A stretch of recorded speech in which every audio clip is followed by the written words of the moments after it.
The shredding that we do with the cardboard, it'll go up in flames in an instant. Mike A. Jr. of Associated Paper Stock in North Lima knows firsthand the destructive power of a fire. The company I used to work for actually had a similar system, or a system similar to ours, that had a glitch in it. When their plant caught fire, the office paper and the cardboard bales went up in flames so fast that it totally overwhelmed the system, to the point where by the time they called the fire department, the entire plant was already lost. 3 years ago, he had a sprinkler system installed by Grunau Fire Protection, a process he says that wasn't without obstacles. We're in an area that has a very low water pressure system.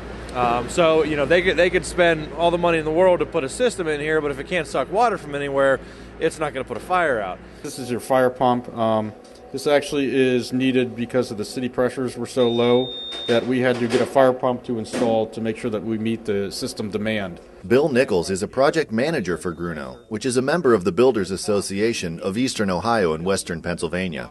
Grunau offers 24-hour emergency service to handle any problems that may arise, and Nichols says overcoming problems is what Grunau does best.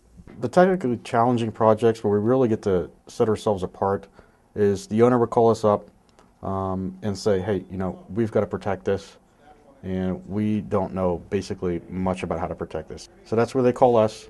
We pretty much come down, we meet them, we go over the job, and we really specialize in this type of environment with our guys, with our design, and these guys are really knowledgeable on this heavy industrial type work. Grunau contracts union labor out of Sprinkler Fitters Local 669, but sometimes a sprinkler system isn't what's needed.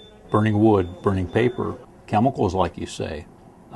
There's also certain types of metal shavings that are flammable. Magnesium, for example, is very flammable. It also does not act well with water.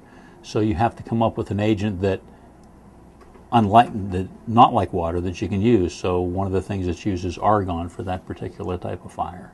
FM 200 is a type of system used to protect computer rooms and telecommunication centers. It's a life-sustaining gas. So if somebody were in the room and they were to be knocked unconscious in the event of a fire and the system went off, it would not suffocate them. It also was a very good gas for extinguishing. Nichols says there is one thing all their jobs have in common. We have these trust-based relationships where, we've proven ourselves time and time again to the customers, and when they want something done, they just call us. And this is a time that those type of relationships really pay off. I'm Michael Moliterno reporting.